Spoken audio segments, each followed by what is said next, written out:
Well, we must celebrate what Rwanda is trying to do, because we know that on the continent, Rwanda continues to lead with respect. They were the first, I think, country to ban single-use plastics and keep, most of us followed later, keeping our environment clean.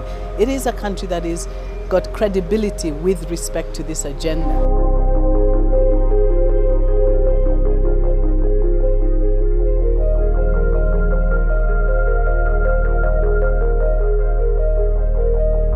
There are many reasons to care about marine turtles.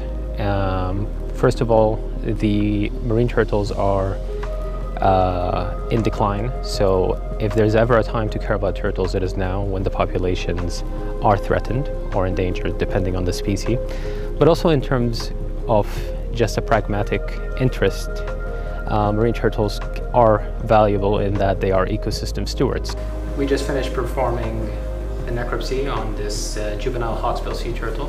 What you can see here is all the natural food items we found in its gastrointestinal tract, where here we see all the plastics and other marine debris we found in there.